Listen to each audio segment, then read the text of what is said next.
Fellas, say goodbye to Chuck Sherman the boy. I am now a man. I highly recommend you join the club. We are doing the wild thing all night. Acid house music.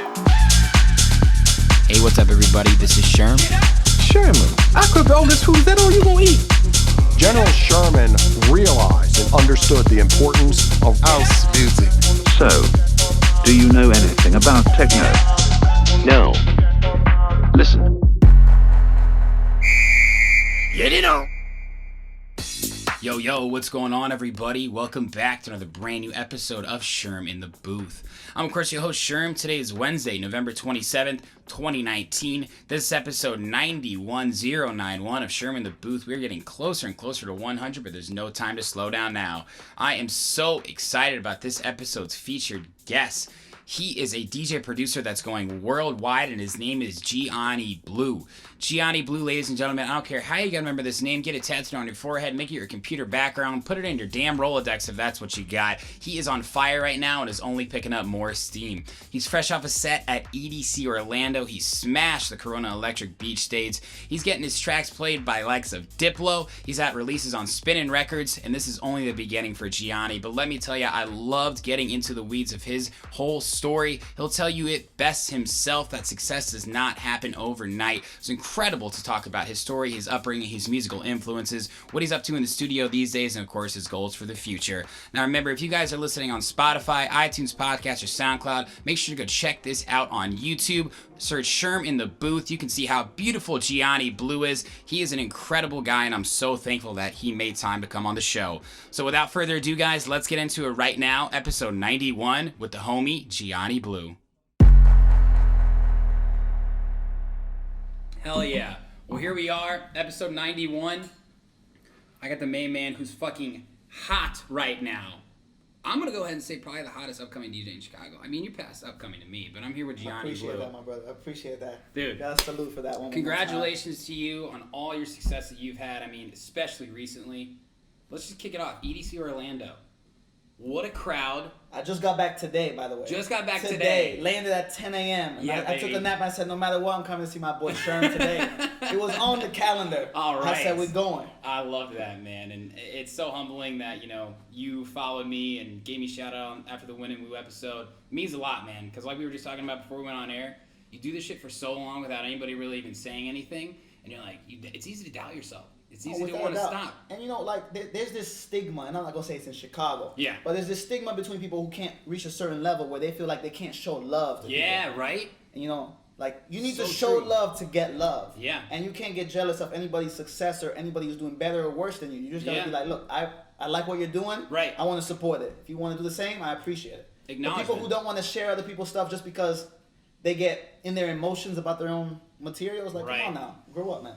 And you'll always be limited because of that. And we're so comfortable with who we are and what we're trying to do. That's, I don't know, for lack of a better term, sometimes intimidating for people. It is. Because people are still not comfortable in their own skin. Yeah. And that's a big thing.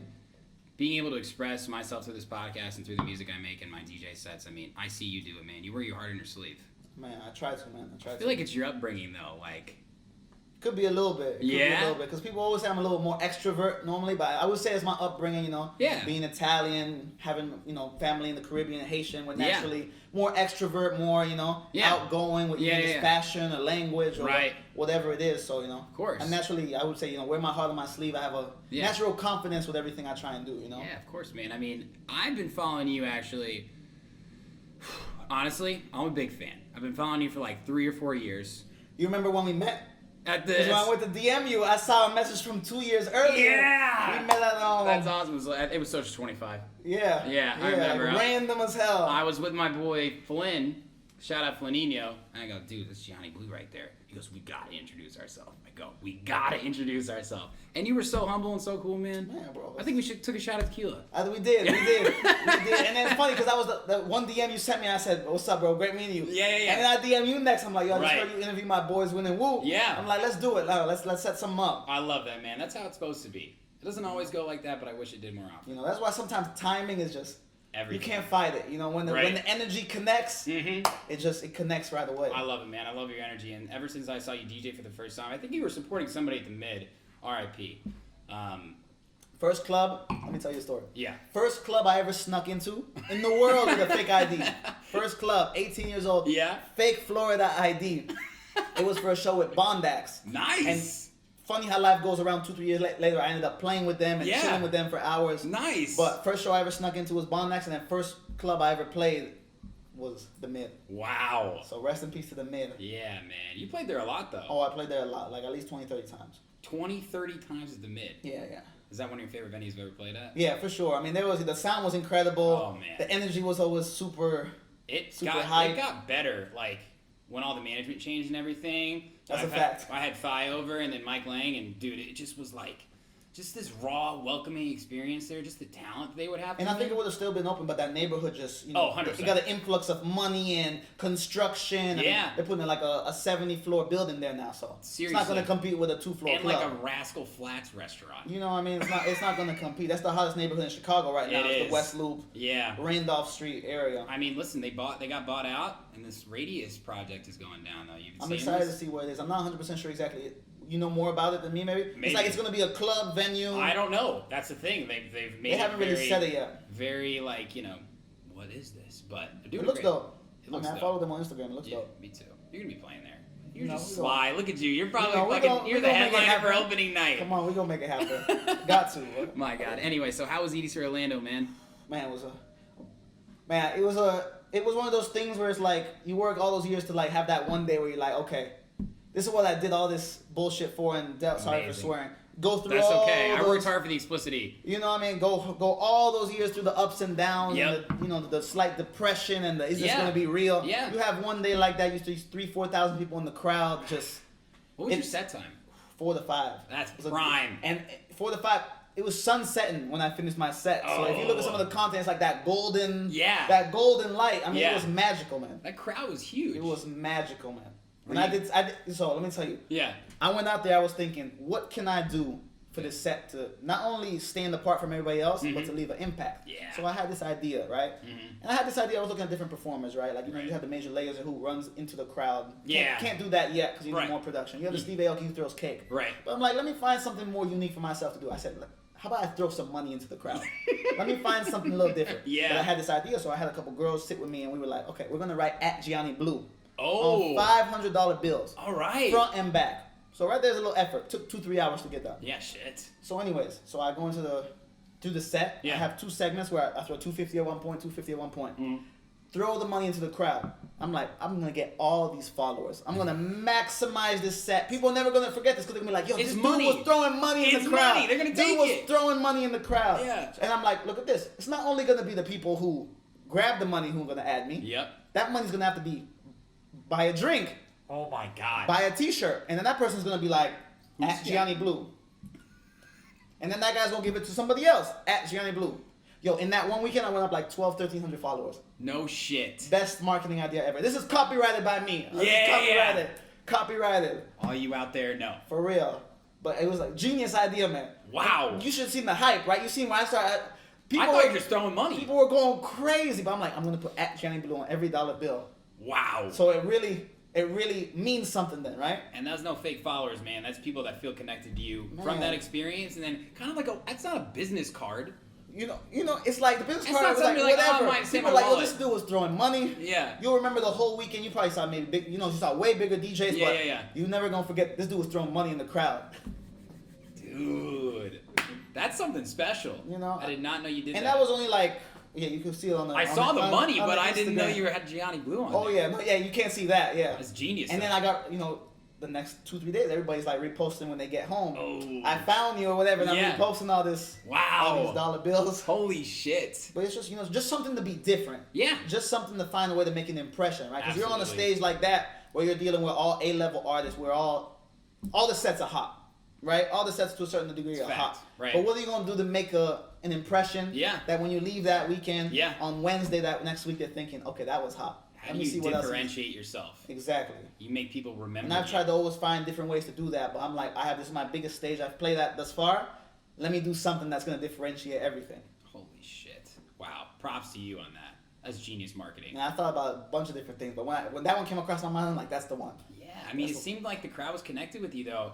All the videos, all the tracks you played, Bangers. You know. Obviously shared your music too. No, I played 5, 6 of mine. Yeah. But you know, so I have this thing, right? It's like, so my brand is more like a deep house, future house. Right. I have my commercial pop stuff because naturally I love to make pop more music. But when I DJ hard. Yeah. Especially at like a festival, high energy closing Got set. to. You know, I'm playing hard. I'm not playing soft. Yeah. Because naturally, like, my energy is like, if you see it in the way I play, like, I'm like, Oh, you're all up in it. like, I tell people this a lot of times, and it's 100% true. I'll be sober when I play, but I almost black out when I play. Yeah. Because the adrenaline rush is so high. Yeah. The adrenaline's so high, I'm here, I'm running up to the crowd, coming back, switching the track quick. Yeah. You know, I'm everywhere.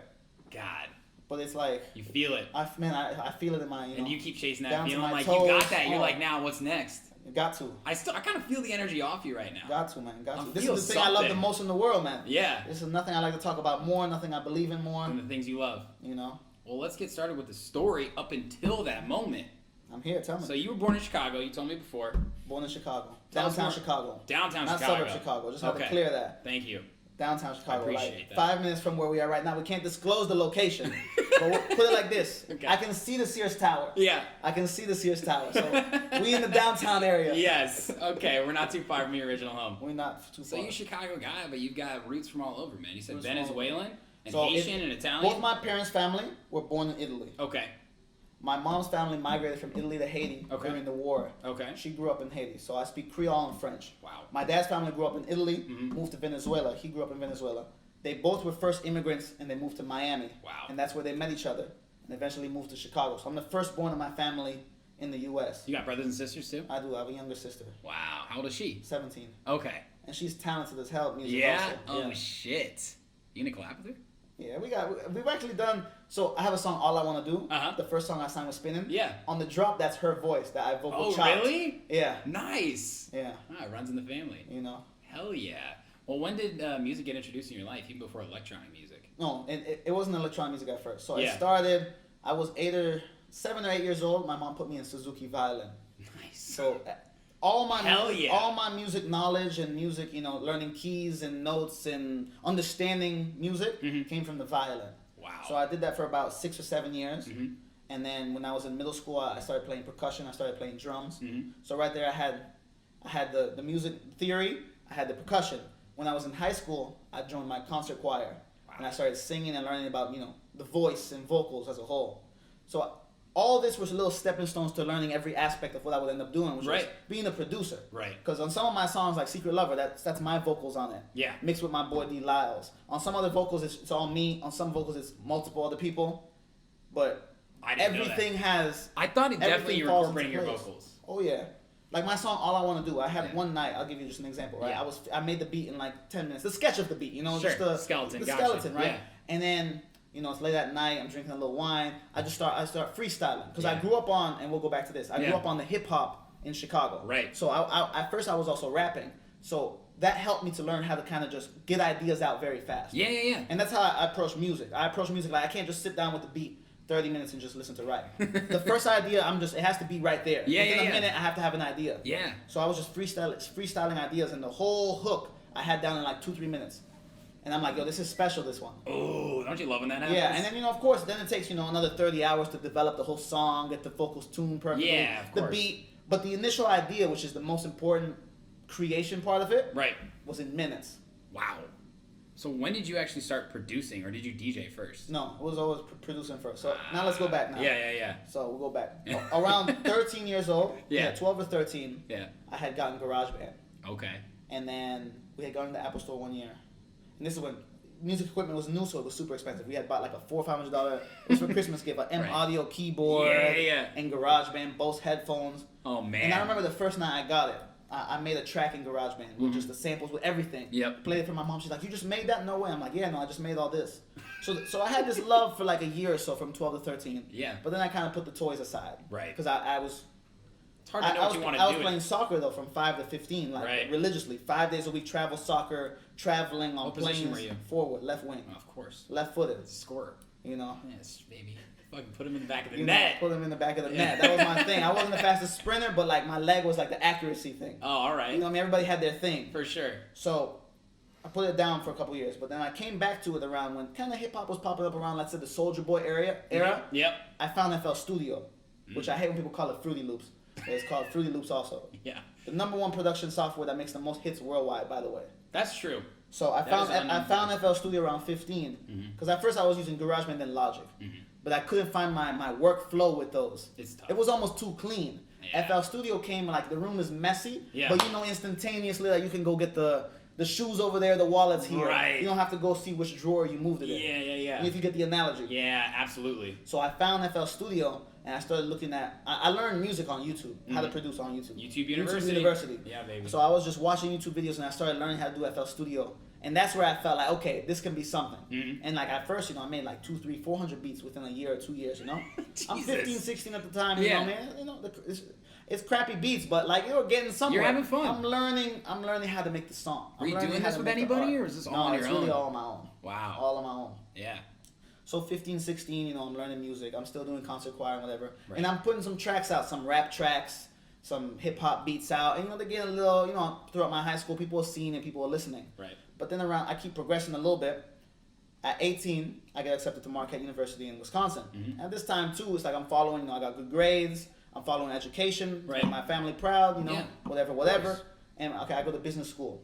While I'm in Milwaukee is when the whole real addiction and love really, it locks in. Yeah. Every night I'm in the dorm room, headphones in, making beats. And now I'm at this point, I'm like on the, let's say 500 to 1,000 beat. So now it's like the songs are starting to have good melodies, sound quality is getting better. Are you formulating what is now the Gianni Blu sound? Or No, was I it don't kind of think just so. all over the place? No, it was all over the place still. Okay. And it's still, but getting better. It's getting better. Right. I feel like I have that, it's getting better. Right. So I'm making beats. And then this is around the Chief Keef era of Chicago, 2012, 2013. Can't spell sober. Yeah. This is shit I don't like. Yeah. So I started getting in touch with a lot of these people in the industry. Yep. And I'm the youngest looking guy in there, I'm around some gangsters. I'm around a lot of different personas. And I'm telling these guys, no, re-rap that, put this ad-lib like this, do this. Yeah. So, I had the confidence early on to be put in these situations where I don't think a lot of people would feel comfortable. Right. But growing up in Chicago, I went to Whitney Young Public School. I was around so many different people, and growing up, Italian, Haitian. Right. I'm good with all ethnicities and all cultures. Well naturally, said, absolutely. And I pride myself in that, Yeah. And that's why I pride myself up growing up downtown Chicago, because I grew up with blacks, Asians, Latinos, everybody. Right. You know what I mean? So I'm making hip hop beats, and then my first Gianni Blu big song is called Crazy. It's with King Louis, Lil Bibby, and my boy EMP. That's one we just listened to. Yeah. King Louis was working with Kanye West, Grammy Award-winning writer. Lil Bibby signed to Juice WRLD. Lil Bibby's not even rapping no more. He got millions of hit songs with Nicki Minaj. What happened Nicki to him? Minaj, Juice WRLD. He just became a CEO. He signed Juice WRLD. You don't gotta really do much after that. True, yeah. Juice WRLD top 10 streaming artist last year. That's true. You don't gotta do too much. Right. So and I shot the music video, and that was like the first song people were like, whoa, okay, Gianni's doing something serious. Yeah. Got 200,000-300,000 plays. And I'll tell you what's funny. Even to this day, where I'm 10, 20 times bigger as a brand now. Yeah. When that song came out for those 5-6 months, I would go everywhere in Chicago. They'd be like, Gianni Blu. To show you how we were talking before this interview, how more visual the hip hop sound and the hip hop branding is. Everywhere I would go, people would be like, yo, Gianni Blu, I seen that crazy video, whatever, let's get in the studio. Yeah. You know what I mean? Yeah. Hip hop's so visual. People People heard that song on YouTube. They watched it. It was your face and your music. Exactly. Tied in together. Whereas now, dance music, we were talking earlier. Yeah. We'll come back to this a little later. Right. Dance music is so much more the beat and the streaming. Right. So I had that song Crazy. I did a couple more records with Sasha Go Hard, Katie Got Bands, all big Chicago hip hop names at this time. Yeah. These girls are signing deals. These guys are signing deals. Yeah. They're getting on. Right. So I put a bunch of these hip hop records out. I did a song with Frenchie, Waka Flocka's cousin, who was signed with Gucci Mane. Yeah. A bunch of hip hop artists, man. Right. But this wasn't the full Gianni Blu sound yet. Yeah. I had just fallen into this bubble, and I loved it. Right. And I still make hip hop beats all the time. But I'm like, I'm gonna come back to this hip hop sound when I build the Gianni Blu dance sound, to then merge it almost on that Diplo type of level, where I can make the pop dance, but then bring in the hip hop elements. Were you making house music, or I had started to. Okay. Excuse me. I had started to. What was going inside you creatively then at that point? You were making the rap beats. Were you getting sick of it, or you wanted to explore different avenues? I just felt like, I had always wanted to be this DJ. Yeah. That was always the dream. Yeah. To DJ, you had to produce. Right. And I knew with the hip hop sound, and doing business with just the hip hop business, it was something that wasn't friendly. Yeah. It was something that you would have to really. It was very hard to become successful in that. Yeah. I saw it early on. Right. And you can ask anybody who's really in the industry, even on the high end level, the business is not done super professionally. It's just really not. Yeah. So I'm like, okay, I'm gonna come back to this when the time is right. Okay. Right. And I'm like, but at this time, I'm still making house music. Right. I'm still making these house music. Yeah. So I'm like, let me kind of, turn the gear slowly and start dropping some of these house records. Right. So I start dropping a couple of them. And then they start, it's like rebranding at an early age, 18, 19, 20 years old, rebranding. So I'm dropping a hip hop record and I'm dropping 2 or 3 house records. And are you in Chicago at this point now? So I'm about to be back in Chicago. About to be back in Chicago. So let me hit you with this. Right. So I'm about 20 years old. It's a Saturday. I'm taking my mom to a wedding for my godmother, who just died actually. Rest in peace to Yvonne. I loved her more than anything. Yeah. But it was a wedding for one of her nieces and nephews. So it was a Saturday afternoon. It was raining super hard in Chicago. I had dropped my mom and I said, I'll come pick you up later at night, 9, 10 p.m. So I'm driving Lower Wacker. Rain is crazy, torrential rain. My car hydroplanes. I go into a wall, crazy accident. Jeez. People don't know how I actually walked away so easily. No, I mean, I tore a ligament kind of in my side, but overall it was okay, Yeah. And that moment, I don't know what happened. The next 2 days, I started looking at, okay, I gotta change my life. I want to do music full time. Wow. And then this was like the last week of the cutoff to transfer for the spring semester at Columbia. Like it was like the Thanksgiving week, the week before Thanksgiving. Funny enough, it's like around this time right now. Yeah. And then I send all my application stuff in. Boom, send music, send art, whatever. Boom, I get accepted. I'm like, okay, we're transferring for the spring. All right. I can't remember the year. It might have been 2013 or 2014. One of those two. And then this was like the pivotal moment. I said, look, if I'm going to really do this, I got to go full in. 100%. I can't half-ass this. Yep. I got to learn the business. I got to learn how I can make this into something that I can be in it for 10, 20, whatever, how many years. Yeah. So, boom. I applied, got accepted. That spring, I moved back to Chicago. And I was like 21. I don't think 21 yet. Right. 20 years old. That's insane. Yeah. You had that experience at that moment, at that time. I tell you, within 2 days, I figured everything out. And it was days before the cutoff. Who knows if it would have happened otherwise? Because if you had to do another semester, whatever, right? God. I mean, what an incredible timeline there. It's crazy. And you're back in Chicago. One of the things I believe the most about everything is everything's meant to be. Yeah. Like destiny or whatever. Whatever's supposed to happen is going to happen. I agree with that. Everything happens for a reason. The timing, whatever it is, it's like, there's nothing that would have told me that I would have been in a car accident that week, trying to pick up my mom, to go into thinking of switching schools a week before the deadline, and then get accepted, and then boom. Yeah. It's just the magic of the universe. You believe it's God, believe it's faith, believe it was just meant to be.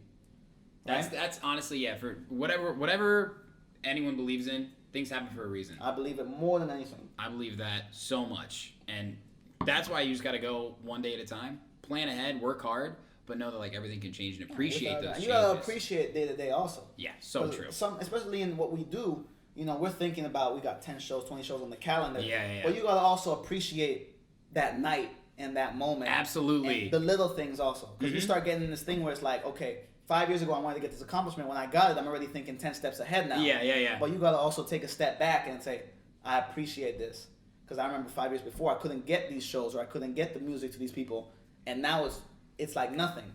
So you gotta also have that appreciation, and you have to mentally step back sometimes to. I relate with that so much. To realize that. I just had my first opportunity at the Concord to open for Shiva San Walker Royce. I seen that was dope. I had that moment, man. I was up there and I was like, big stage, big crowd. Damn, bro, this is happening. How many times have I been those people like, I wonder what it takes to get there. What did they do? I fucking worked really hard and I appreciated that moment and it felt that much more special. You always hear about people who are elderly or even people who have been successful and they always say, I regret not living in the moment more because it was always, this is my job, I'm doing this, on to the next thing, on to the next thing, on to the next thing. Because we're all going to get old. We're all going to get old. We're all going to not be able to do what we're doing now. Right. That's a fact. Do it now. Damn. So you're in Chicago, things are picking up for you. And then, boom, we're working on house music. Yeah. And I'm going to tell you this story. Yeah. This is the week I'm graduating college. So in 2015, the summer of 2015, I released my song "Feeling It." It's a house record.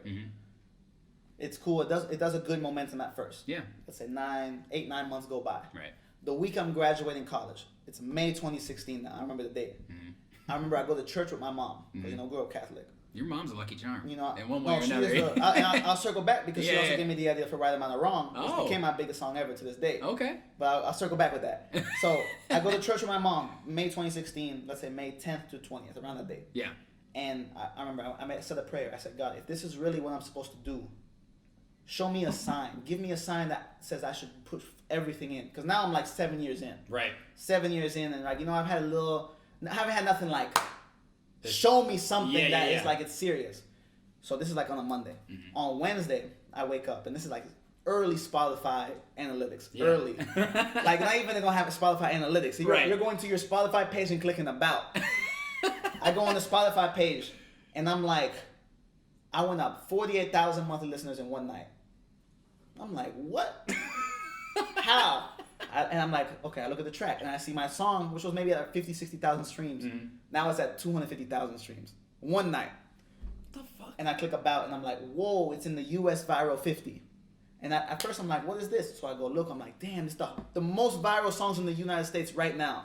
By Spotify, right? Yeah. Viral. Yeah. Like, the Mecca. Oh my God, I'm starting to make these posts and everything. It's like Tuesday. Wake up the next day, go up another 100,000 monthly listeners. Global Viral 50. Like top 50 songs in the world. I can't believe this. Holy shit. I get goosebumps when I tell this story. I'm getting goosebumps. It's like 2-3 days of this. Global 50. I'm next to Drake, Red Hot Chili Peppers. If you scroll down on my Instagram, you can see. Yeah. Day after that, I chart top 50 viral on Billboard. Martin Garrix puts the song in his playlist in his radio show. This is Thursday. I can't make this up. The same song, Feeling It. You haven't even graduated college. Friday, I graduate college. Fuck. Friday. That's crazy. On Monday, I was asking for a sign to show me that I should dedicate my life to this craft and everything. And it happened like that. That's incredible. I knew I'm going to just hit this. I'm going to just full train ahead. Yeah. Full speed. We're going with this. What was that feeling like in terms of just clarity? Man, it was just showing that, this could really happen. Yeah. That the music that you spent years in the basement trying to make the sound hot, it connected with the people. Yeah. You know what I mean? Just maybe wasn't the right time. It just wasn't the right time. But you said 9 months later? The song was out 9 months. It had 100,000 streams. And you weren't really you were focusing on the next thing. I was done promoting that song. Right. I was done. Of course. At that time, I wasn't promoting the songs like I'm promoting now. Yeah. I was done with that song. And then all of a sudden, like I said, woke up. In that week, I went up like 200,000 monthly listeners. 500,000 streams on one song. I was like, we're going with this. It's incredible. We're going with this. Wow. We're going. And then I graduated, and the year before so I graduated at like 22 and a half, 23. Mm-hmm. But when I turned 21, though, I had been producing, and people had already started seeing my name. Right. When I turned 21, instantly I was doing shows, though. Right. Throughout the city, everywhere. Yeah, everywhere. The Mid, everywhere. Soundbar, Vertigo Sky Lounge was like my first residency. That was my first residency. So I was hitting it hard. But when Feeling It hit it, I'm like, all right, now we can try and do bigger things. So I did a couple out-of-state shows, Wisconsin, Minneapolis. Right. That song ended up getting me 2 shows in Hong Kong. Yeah. That Feeling It song, I don't know why. Feeling It got so many streams from Asia. They were like, we want to bring you out here. Whatever. Went out there for 2 shows. Wow. Came back. And then... on top of the world. Then we just hit the ground. And I said, all right, we got the business down. Now let's try and make every track as big or bigger than this song. Right. Because this song happened by luck. But now that we've learned more business, we've learned more marketing, we've learned more strategy, we've got more talent. Yep. You're always making better shit. True. You're always, every time you make a song, you're growing. Yeah. You never stop learning. You take certain elements, take what you like, get some feedback, keep making improvements. It's a time thing, right? Producing it's a time thing. It's just a time thing. It's a time thing. This whole business is a time thing. It is. I remember I saw an interview, Lil Wayne said, you got to put 10,000 hours in. And he said he signed a record deal at 14 years old, but he started rapping at 11. Yeah. So it's like that's true. It's just a time thing. When you make, let's say 2,000-3,000 beats, at that point everything's gonna sound pretty damn good. Right. You get to a certain point where you put a certain amount of effort in every single project that the average now is very high. Right. That's what I'm saying. Yeah, I mean, it's like the average of when you put tracks out now. It's like I have an expectation now. Just off doing it for 10 years. That this track minimally should like reach here, but the goal's up here. But minimally, it's like if we get here or we get here, all right, it's another stepping stone, it's another bridge to just get here. It's just always growing, and then any little contact you get this person, add it to the Rolodex. You get this label, add it to the Rolodex. You get this show, add them to the Rolodex, and you just continue. Stay in touch, build relationships. That's amazing. I mean, you've charted in over 27 countries, generated well over 15 million streams at this point. That's fucking incredible. I mean, spread across tracks like Work It. Can I say personal favorite? Tell me your personal favorite. Work It. Yeah, Woo! for sure. That's every DJ. It's on the USB, man. No, it's every DJ's personal favorite. It plays so well with either like bringing the vibe, like, you know, slowing it down, or even kind of like picking it up. Yeah, it's one of those tracks, because one drop is more on the groove, and one drop is more on the. Dude, it's a DJ's track. Do. It's like it's a DJ's track. And all I want to do, and these are both on Spinnin Records. Yeah. And I want to come back to that a little bit because that's absolutely incredible, man. I mean, coming up as a DJ, like Spinnin was like. And that's another thing where it's like when you see it as a kid and you get certain signs. Yeah. When I was 16, 17 and dance music really like blew up in America. Spinnin, man. Every song I was listening to had the big S on it. Oh, on the label. 100%. Every song, every video, I'm like, I'm gonna get there one day. I'm like, how the hell did they get there? Yeah. I'm gonna figure it out. Yeah. I would go on Facebook. I would be like a spy trying to find these people's emails and contacts. Yeah. But it worked though. I found the contacts and I fed them. It just took years, but then I had years of the music getting ready. So when I fed them to certain songs, it fit. A lot of times labels will tell you, I like what you're doing just now right now. 100%. Keep following up. I like what you're doing 100%. just now right now. But also you have to understand too, a lot of labels, and it's just a business thing, right? Yeah. They follow trends. So true. That's just a fact, right? Very few labels are going to take a sound like, let's say, Spinnin or Armada. Unlikely they're going to sign a big dubstep song right now. Right. Unless it's like a Skrillex song. Yeah, of course. You know what I'm saying? Yeah, with the name or right like, name or behind 2012, 2013, it's very unlikely that these labels are going to sign a tropical house song. They're doing big room. Right. So you have to understand, too, that the business side of it, which I keep trying to reiterate to my friends or my family or my fans, I keep trying to reiterate, learn the business of music so that your art can be sold. Because you could be a Picasso, but if you can't sell the painting, it's not worth nothing. You know? I swear. I'm giving you them gems. Yeah, dude, come on, baby. Gems today. I'm giving you them gems. Listen, this is for the people, but I'm also taking notes. I feel like Joe Rogan on here sometimes, man, because I literally... You got a good voice, though. I learned from experts just like him, you know? Like, I talk to incredible producers and businessmen like yourself, and you guys are literally just saying exactly what you need to do to get to your point. You know, and I'm still at the beginning. Like when I posted this EDC stuff, I said this is still just the beginning. It's true. Because the vision is still 30x this, 40x this. Yeah. You know what I mean? You constantly just keep giving yourself resume boosters. And as long as you know that you're continuously growing, you're on the right path. Yeah. You know what I mean? Right. Even if it's a little bit, 1-inch punches. 1-inch punches. But when you get 4 or 5 of those 1-inch punches, now you're 6, 7 inches higher. Yeah. You know, you keep going. For sure, man. You keep going. So you've also released Somebody Like You, Deep in My Soul off Chill Your Mind, right? Yeah, it's my boy. Shout out my boy Pavle. Pavle? Yeah. And what is Building Life Uniquely? So Building Life Uniquely is my label. Okay. It's my LLC. It's my corporation. Okay. And that's where all my singles are signed to. Okay. And a lot of people have been reaching out to me to sign songs to Building Life Uniquely. Because it's only you that's released on there, It's only been me who's released on there. Right. I've had artists that I've featured who are released on there. Right. And in the next year, I'm going to start releasing other people's songs because a lot of people have been asking me. Absolutely. But I wanted to make sure that I have a good base foundation. Yeah. So that other people's music will also get a certain minimum of, let's say, streams or exposure. Right. Otherwise, it's not worth it. Yeah. Because I see a lot of these little YouTube labels now. They're like, sign all your rights away, and I'm gonna get you 25,000 streams. That's cool if you got 4 streams, or if you can't get more than 1,000 streams. Yeah. But in the real world, that's some bullshit. Yes. Right? It's some bullshit. It doesn't make sense. So I want to make sure that when I get my platform to a certain height, now it makes sense that I can put my friends in the position to get their tracks heard and everything. Right. You know, it's all about taking your light, shining on your people. Absolutely. That's what this whole thing is about. What's the name Building Life Uniquely based upon? Gianni Blu. Yeah, of course. BLU. Building Life Uniquely LLC. Boom. Fuck. That was stupid of me. People never know that though. People never know that. But when I hit them with it, they're like, okay. I feel it. You know what I mean? That's amazing. And it was inspired by like good music, like Getting Out Our Dreams. Right. And I was like, I always wanted to think of something like, I'm gonna make it happen no matter what, no matter what roadblock. Right. And I was like, we're gonna make it happen our own way, Building Life Uniquely. Ah, shit. That's awesome. That's amazing, man. I mean, across all these genres, well, I guess all these tracks, you've developed what, to me, is the Gianni Blu genre. Do you feel like you found that sound? So let me ask you, after listening, what do you think is the Gianni Blu genre? Dude, it's a crossbreed of a lot of different things. You've definitely got some deep house in there. You've got great melodies. You've got a lot of soul. I feel some disco elements sometimes, but when you were talking to me about growing up with all of these music theory, different instruments, I'm just gonna say by popular demand, deep house. Okay. Yeah. It would be. If it was just, like, let's just put it in a genre on Beatport. Yeah, if you have to go on the Beatport, I'd say deep / future house. Yes, deep / future. 100%. Well, what do you like making the most? Man.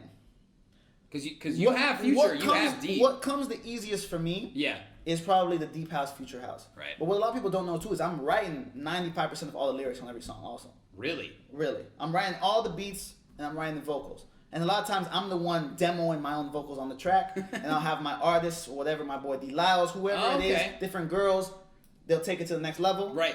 And then boom. But I'm in every creative state of every part of my music. Wow. So this is why this music thing is like, it's in my soul, it's in my heart, it's in my blood. Yeah. I'm thinking of the idea, I'm writing the song, I'm making the beat, I'm thinking how we're gonna sell it, I'm thinking how we're gonna market it, I'm thinking how we're gonna get it to the people. I'm thinking of ideas of shock value. Yeah. Bringing influencers and shufflers into the mix or whatever the case may be. The business side. Anything to make the song hot and get more exposure. Right. So I'm in every aspect of it. Yeah, for sure. Without going too deep in the weeds, and maybe this is something we'll talk about later, I'm very interested in your actual process of music production. You said you use FL Studio. 100%. How many MIDI controllers, beat pads, I got all you. those fancy So, instruments? What do you got? When I started making music and I started rapping and recording vocals, I did all my vocal work in Logic. Okay. So that's stuck with me. Right. Everything vocal related, I do in Logic. Okay. Everything beat related, musical related, I do in FL Studio. Okay. So you just bouncing the stems straight up from Logic. I'm bouncing the stems, bringing them into here, and it gets annoying sometimes because then you gotta retrace your stuff before mixing and take the effects off and everything. I know my producers know what I'm talking about. Yeah, for sure. But it's just, Logic is vocals. That's how I see it. I know how I see it in my brain with that. Okay. And everything music related is in FL Studio. Wow. Got it. And of course I've dabbled in, Pro Tools and Ableton. You've heard the saying, everybody's got their toolbox. No, without a doubt. Right. But it's like, once you know your toolbox, to the corner, to the T, how used your tools are in the toolbox. Yeah. It's not friendly to go use a random toolbox. It's like use your own fucking My job would have been man. done by the time I even laid the tools out. Yeah. Damn. I love what you said about the dirty room, because that's so true. Sometimes the most creative people and have that's the how dirtiest FL office, Studio right? is compared to, let's say, Logic or Ableton. Ableton is so clean. Ableton is like your apartment right now. It's clean. Everything's put away. Everything's clean. The fork is in drawer left. Yeah. Up to FL Studio is like the girl's house where the clothes are just thrown everywhere, but she knows where the red dress is. Right. Instantly. It's under my bed right below the picture. Boom. How did you fucking know where that was? Oh, that's where it is. That's where I keep it. So, as long as the end product is the same. Right. We know how we work. Love that. Out of all the millions of plays you've racked, is there a song that sticks out to you the most personally, that means the most to you? All I Want to Do is one of those. Yeah. Because it was the first song that signed with Spinnin. And it was the song that was like, okay. Feeling it had its value and its worth, because it was like the song that gave me, it could make it happen. Right. But all I want to do was like, okay. You've got the validity. Now we can play with the big boys. Right. You know what I mean? Yeah, it's true. Now, with all this great music comes incredible show opportunities. You played a lot of different iconic venues and festivals, including Spring Awakening, Favela Festival in Haiti, which looked fucking insane. Yeah, that arguably has been like my biggest / second biggest show. It was like 2,000-3,000, almost like EDC Orlando. It was. You had a huge played with LED Thomas wall. Gold. Yeah. Played with Joel and Randy, big reggaeton artists. I heard of him, yeah. No, they got a song called Bonita, 500-600 million streams. Yeah.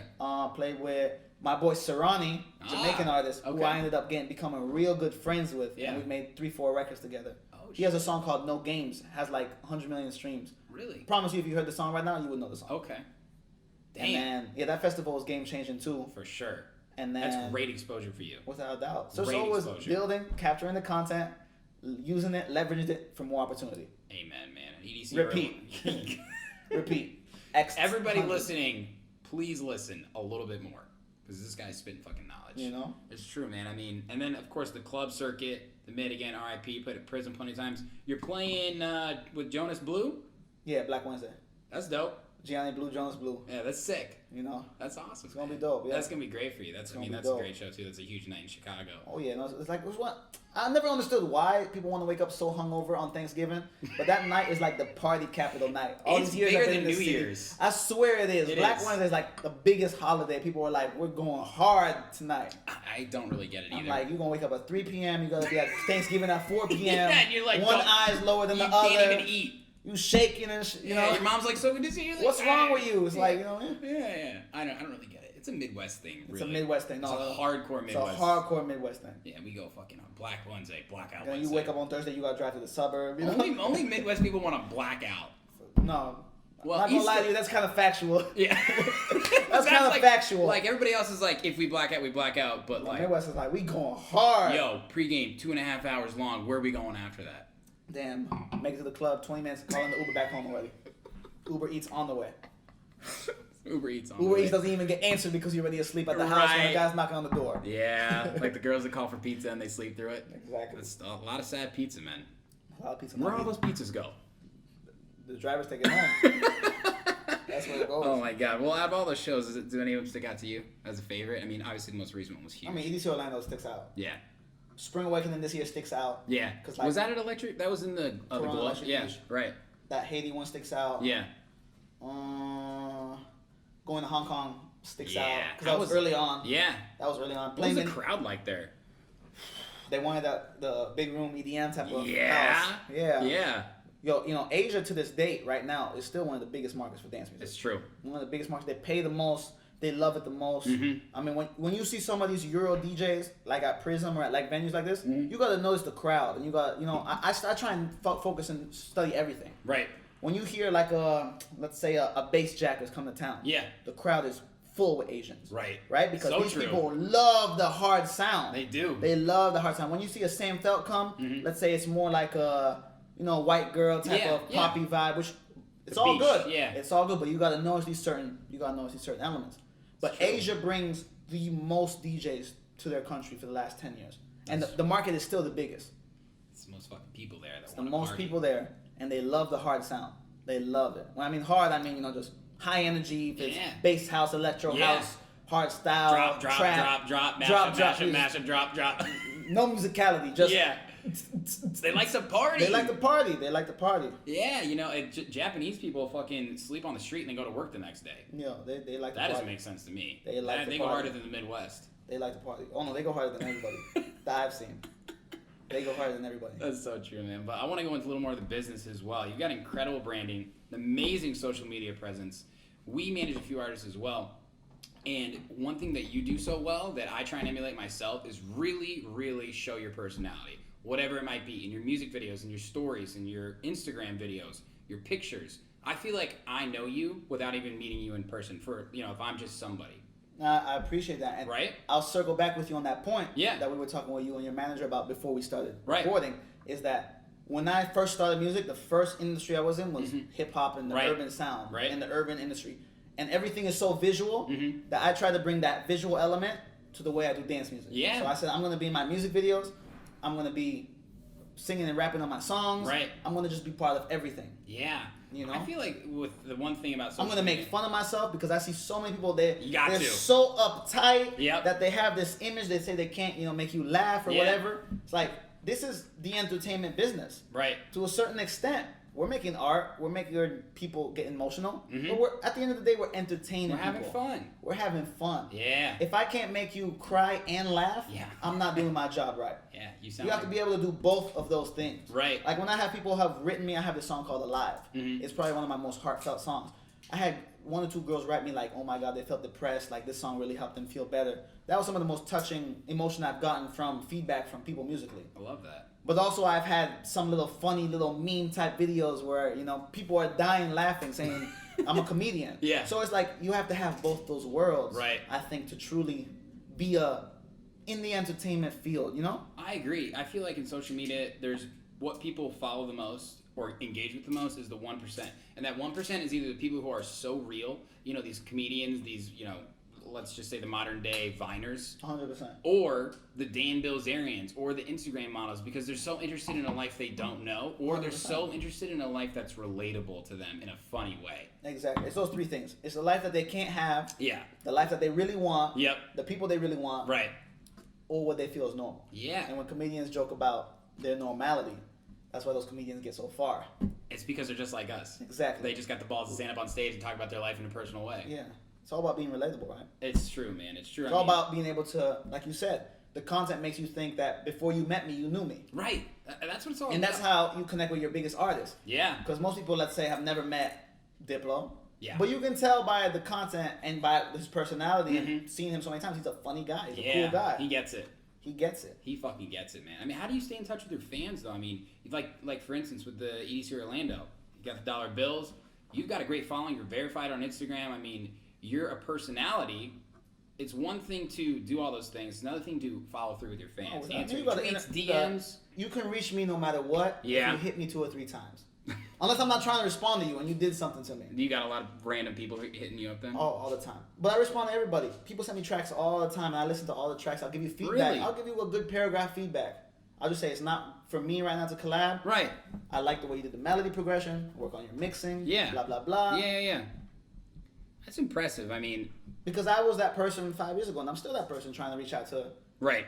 You know, these other A-list type of people. Yeah. You know what I mean? We're all on the same... We all do the same thing, going down, going up. Yeah. It's just you get to a different point with it. It's right? true. Yeah, I mean, you're trying to build a global presence right now, though. That's without a doubt. Right? A global presence. How do you scale in a realistic way for you as an individual? I mean, there's a lot of work that goes into this type of stuff. It's not just you posting on social media. It's you making the music. It's you doing the business aspect. It's you working with your team that believes in you. It's you following up with your fans. How do you deal with all this pressure? Man, you know what? It's the real shit. It's the real shit, but it's building this from a marathon perspective and not a sprint, right? Because if I was shown this when I was 18 years old, probably would have crashed already, or probably wouldn't have been able to keep going.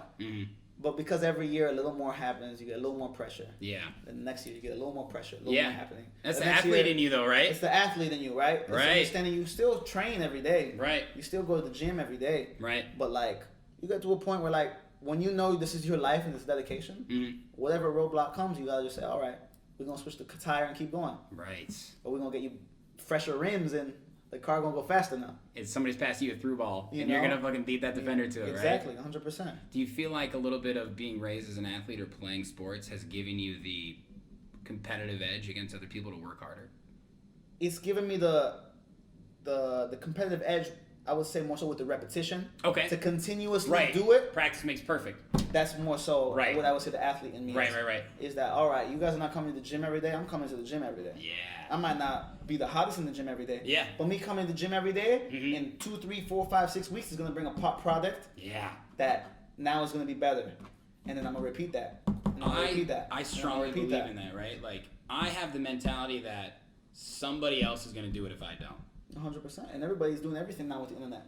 Whatever it is. Somebody else is DJ, going to do it. if you're a vlogger, if you're a podcaster, if you're a comedian, everybody's doing everything. If you're a doctor, whatever it is, everybody's doing everything now more than they've ever done. Yeah, because there's more fucking people. There's more knowledge. It's easier to get the knowledge. It's easier to get the materials. That's true. It's easier to get the financing. Everything is just easier now. Yeah. So it's all about standing out the most. That's true. Now, to go a little granular into that, in such a digital age where everybody has a social media profile, and it becoming so saturated also as a DJ and producer, and you've done a great job with your brand and everything again and your music. And I'm still trying to figure out how to do it more. I was gonna say, like, what are you even doing like now, even more so that you've gotten to this level? Do you feel there's an expectation of you? Like, I mean, the only expectation I would say is good content, because I've prided myself with high quality content. Yeah.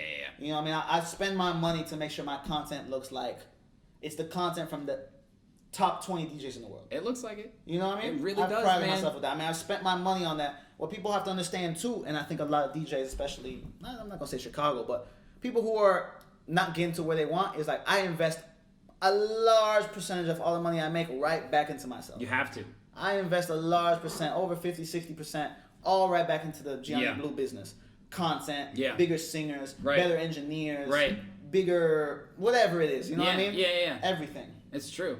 You have to involve other people in these lanes. You have to. Like those shuffle dancers. First off, I just remember this before you came over. You had Jen Selter. Ooh, best remember ass that? in the world. Yo, that I'm was sorry. a big look. My all the girlfriend. guys were like, how'd you do that? Every guy was like, you got the girl with the butt on there? Dude. The video got 1 million views in like an hour. I'm like, this is crazy. That gave me, because I've been on your email list for that long, and I remember getting that, and I was like, yo, this is like... I sent it to you? No, you've seen that probably. I got an email from like your email distribution or whatever. Okay, I've been on your like mailing list or whatever. Okay, it's probably because you downloaded a song from me on SoundCloud back in the day, and we got all those emails. There we go. Here you go with the Always business. thinking. Always thinking. You gotta collect the emails. If I'm not gonna get you on the Instagram, I'm gonna get you on the email. If I'm gonna get you on the Instagram, I'm gonna get you on the show. Yeah. If not, you might see one of my stickers in Chicago. I don't know if you remember that. That's true. You remember what I'm talking about? Did you? I had this. I've seen your stickers I had this places. Snapchat sticker. Like 3 years ago, I had this idea. We printed like 10,000 Snapchat stickers. Yeah. I had 3-4 friends. We spent like 5 days every night. We go out for 5-6 hours. We put stickers everywhere throughout the city. Yeah. Everywhere. I had one time I was getting like 8,000-9,000 Snapchat views. But that's when Snapchat was hot. So I tried to transfer them people to Instagram and that's Spotify and Facebook, and it worked a little bit. You got enough out of there. I got enough out of there. Yeah, I mean. And I got the memory that like, okay. Well, that worked. How can you take worked. that model and also apply it to different forms of social media? That's all it is. That's grassroots, baby. That's what it is. You got to get in front of the people. I always talk about how with all this oversaturation and so many things being advertised to you and nobody really trusting the internet anymore, people basically only trust word of mouth. You know? 100%. So what you have to do is get it in front of the people and get them to talk about it and get them to share it. 100%. You know what I mean? And doing stuff like that, you got to fucking go to the streets. You gotta go to the streets. That's Street where it team. goes back to the 70s, 80s, and 90s of music distribution. Yeah, I know. You gotta put up 1,000 posters. Look, I used to hang up posters. Fucking worked. Hell yeah, man! I'll still go put up 1,000 stickers right now if the Instagram scan code was more friendly. But nobody knows even how to go scan that. That's true. You know what I mean? Jesus, I would still do it, man, because this is what we're the most passionate about. We're gonna figure out how to get it. It's true, man. I mean, I want to get your perspective as well, just from someone who's rose up in the game. I mean, you've had write-ups from some of the best blogs and plays on some of the biggest playlists. I mean, Diplo and Friends, that's not a small deal. Groove on Apple Music, my personally favorite playlist on Apple Music. Not to mention, again, New Friday Crate Diggers. Like, oh, all the time, that one. Your music's in front of people, man. What does that feel like for you to get that feedback that not only is it good, but it's blowing up? People like it. It's not just like you send it to Diplo and he's like, yeah, it's good, I like it. I'm going to put it on my radio show. No, he played it a couple times, too. That's been one of my most proud moments. That Work It song is my most DJ played song. Isn't it crazy how he's really transitioned over to this house music phase? Yeah, but He's with the times. He's with the times. He's with the times. He's with the times. When he was 2013, 2014, making, I can't remember the song right now, like, da-na, it's when he had to make the electro house type of... You talking about like when he was real mad decent? Like exactly. You go with the times, though. Yeah, and that's why people like Diplo and Steve Aoki have stayed at the forefront of this because they know when the genres change to just throw everything into that now to stay the most relevant. It's so it's true. a business. Look at Alesso, These too. people have 10, 12, 14 people on their team Yeah. telling them how to do this, bringing in the newest songs, Right. strategizing how they're going to approach the market. Right. This is what people don't understand. Everybody wants to be a DJ. You're building a business. Yeah. You're building a business. A global brand again. Exactly. So always keep that in mind. Why do these big guys get bigger? Why does Tiesto continue to grow? Because he stays with the times. Look at Alesso, Diplo, Steve Aoki. In every aspect of it, content-wise, music-wise, social media-wise, the way they DJ-wise. Yo, when 2012 was around, I used to hate it. Every DJ would run the song 2-3 minutes long. Yeah. And like I have ADD when I DJ, and that's all, but the people have told me this is why they love the way I DJ is because I can't play a song more than a minute. Right. In and out, in and out. In 60 minutes, I'll probably play between 55 and 60 songs. God damn. Every time. Every time. Every time. The least I'll play is 50 in the 60 minutes. Really? Yeah, and they'll probably be my songs that I let both drops play. For real, 100%. I think you got to. 100%. Your DJ style definitely is fast-paced, high intensity. Fast-paced, and they'll do it the way I'm dancing, I'm jumping. You ever prepare? I'm on the mic. Yo, and I'll tell you this one thing too. Yeah. And this is one of the things I feel the most proud about when I DJ is that every set, I'm not gonna say is 1,000% freestyle, but it's majority 75% freestyle. You come in maybe with except a playlist. a Spring Awakening or EDC Orlando. Yeah. I have 2 or 3 playlists where I kind of just threw 2 or 3 sets of tracks in there. Right. But yo, any club set is 1,000% freestyle. I love that. And people love it because I'm with the people. I'm like on that street level. I'm looking at it. I give them one song, I'm looking at the reaction. Yeah. I'm giving them another song. All right, now I'm going this way with it. Yeah. Now I'm going back this way. Right. Every set is freestyle, man. Every set. It keeps it interesting So for every you, too. night is super unique. Exactly. And that's what keeps me loving it. You have to. And I had seen this interview with Laid Back Luke where he said even the biggest stages on the festivals, he's freestyling everything. Yeah, I love it. Because when you're a real DJ and you're with the people, you can do that. That's it's true. not some of this cookie cutter, like, I'm playing the same set, the 70 shows I'm playing around the world. Yeah. That's cool if you're doing that with the super light setup and the certain CO2 and, you know, the production. Yeah. I hear you at that aspect of it. But, like, all that club stuff is like, yo, it's in that moment. It's what you're feeling right there. Isn't it special when you feel like you kind of deliver it with the crowd? Exactly. There's nothing That's like what it's it. all about. There's nothing like That's it. what it's all That's about. why we do it. That's why we do it. That's why we fucking do That's it. why we still want to do it. That's why people go. That's why we still want to do it. Would you want to do it if you're playing the same set every night? No, and I think that's probably the biggest fucking game changer for You're a people. machine then. You are. You know? A lot of these top 40 DJs, man, it's tough. And a lot of these top 40 DJs are DJs only. Without a doubt. And it's really and tough. I love doing open format though. Don't get me wrong. For sure, I do too. Yo, I was just in Miami. I was playing reggaeton yeah. all night. You're not playing a festival set. But that's because I pride myself in being a music connoisseur. Like, I know all the Latin songs that are hot, and I know all the songs that are about to be hot. Yeah. I got playlists for that. I know all the house records that are hot, all the ones that are about to be hot. I got all the rap records, I got all them. Because I listen to everything. Yeah. I'm a sponge with the music. Right. So I can go to Miami, play 3 shows, and 90% of each of those sets is reggaeton. And I got the girls shaking their ass and everything. You know? For real. I love that, man. You love DJing, right? I love DJing, man. Yeah. And I used to love producing more. Now it's almost like I love DJing a little more. Shit. Because when you're in the studio, it's one certain thing, right? You're creating the art, and the art creation's a beautiful thing. Right. But you have to get nitpicky with it, and you listen to the same song 200, 300, 400 times. But when you're in the club, every night is a different vibe. Every set, you know? And when you start growing with it and traveling, it's like everything's a different experience. You know, there's nothing I love more than music, traveling, and food. So when you get to play the music bigger, you get to travel, and you get to pick the food. Those are my favorite things, man. Now, do you think since you've gotten to this level where you're getting great shows, when you're in the studio, are you picturing tracks that will work well for a festival? Yeah, I'm starting to think about it more so. Right. And I have been putting out more deep house and future house, but now I'm looking at like more future house, electro house. Right. But also, like I said, I have like 10 pop records ready to go. Yeah. That I know they're gonna impact like my pop records having that, let's say around 1 million plays if they put out the right way. Right. But I'm focusing more on that underground house sound, like Work It. Yeah. Which is very unique but very underground type African element voice. Whatever. Because I want to put those records out. So more of those shows will happen. You get what I'm saying? Of course. You know? It's kind of crazy once you when you're in the studio before you start playing shows. You're just making whatever feels good. And then honestly, you have to have that, we can say it again and again, the business mindset of, will this work for this? Will this work for that? Do I want to market this song as a festival track? Do I release it before the summer comes when it's festival season? Ooh, March is when you release the festival anthem. Exactly. People don't know that. Right? March, and those April. tracks are done By a year May, in advance. if you don't got it out, I don't know. I don't know. It's for next year. It's for next year. You gotta know. And you gotta start touring in fucking South America because it's summer there. Exactly. Yeah. All that stuff plays a part in everything, man. That's all so that true. stuff plays a part. That's so true. Now, I want to get a little deeper. Being a creative, let alone a DJ producer, something where everybody can have an opinion of what you do, whether they know what you're doing or not, can have its ups and downs. Of course. Right? What's been a professional or personal obstacle you've had to overcome, and how'd you do it?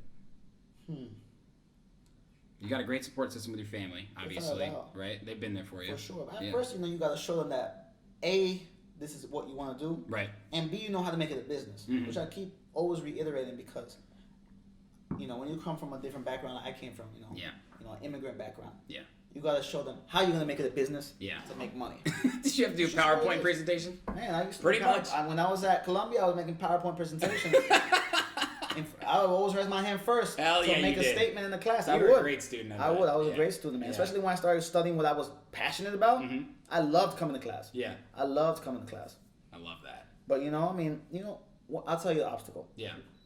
Right from the jump, around 15, 16, when I started putting hip hop records out, it was my biggest obstacles because I was putting stuff out straight out, and you know how young kids are, making fun of you, joking with you, this is crap, this is shit. Of course. You know what I mean? And if I had let that stop me, I would never be doing that now. People would make fun of me, but I would eat that shit up. Right. I would eat it up. I'm like, cool, you know what? You don't like this one, you're going to like the next one. Or if not, 30 tracks down, you're going to like it. And then the kids who were making fun of me in high school, I'll tell the story for the kids who get bullied, I'm going to give you some real gem. Yeah. For the kids who get bullied, the kids who would make fun of me in high school ended up now working at McDonald's, which that's nothing wrong to do, but who dropped out of high school or dropped out of college because they didn't have a passion or love for anything they wanted to work on.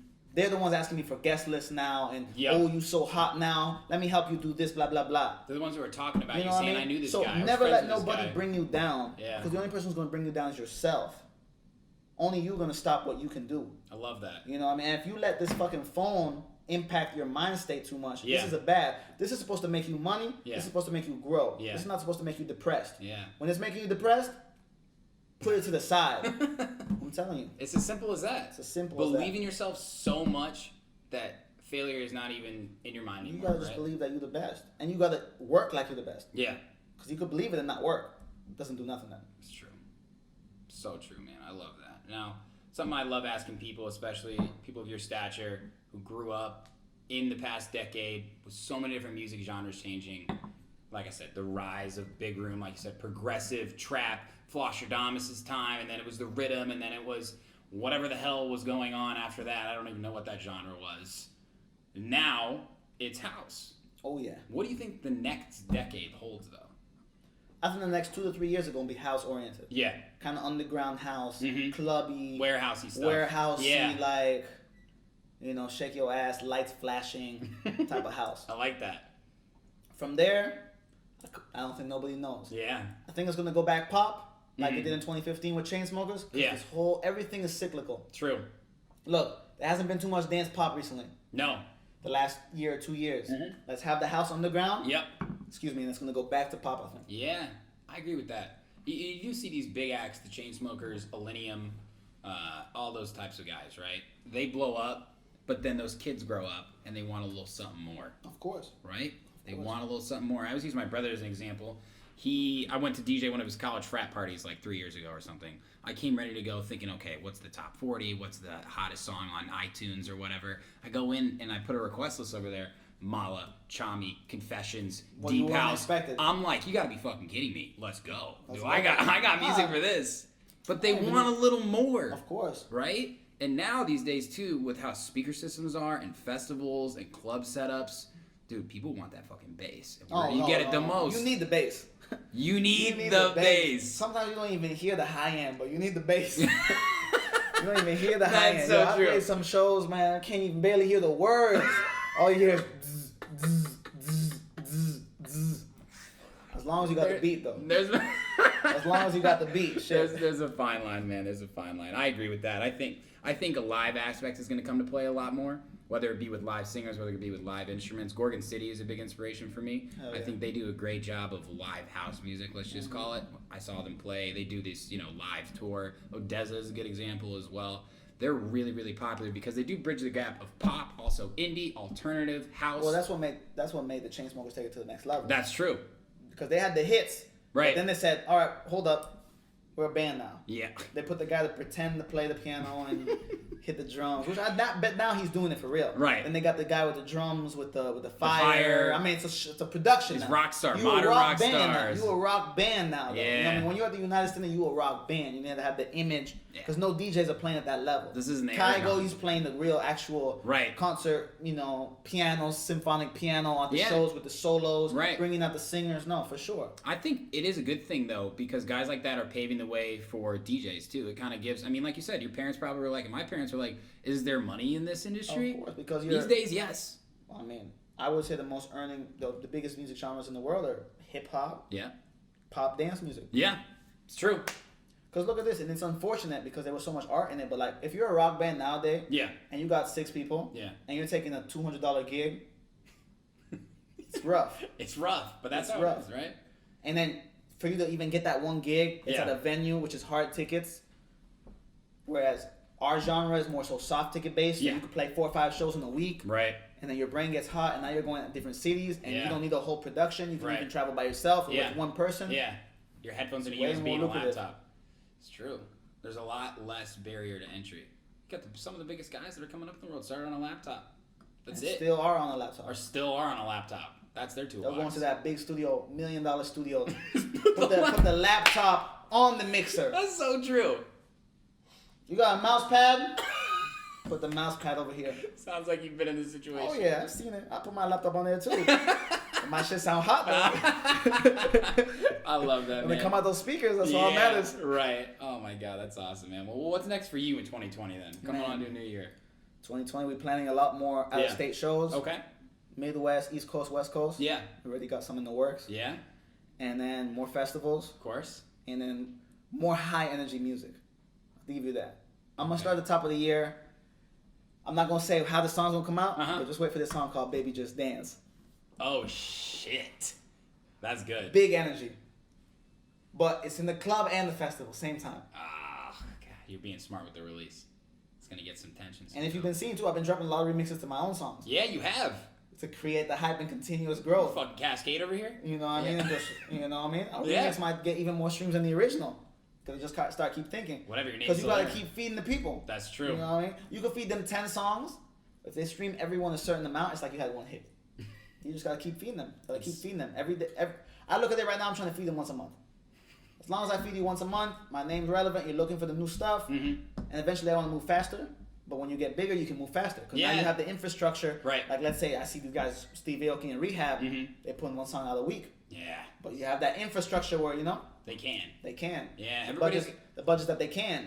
Everybody's got to eat the Blue family.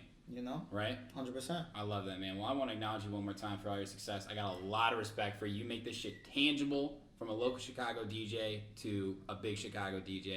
It's incredible, man. Thank you, bro. I appreciate it. Millions of plays, great music. If you guys haven't heard his music, go check him out at Gianni Blu, right?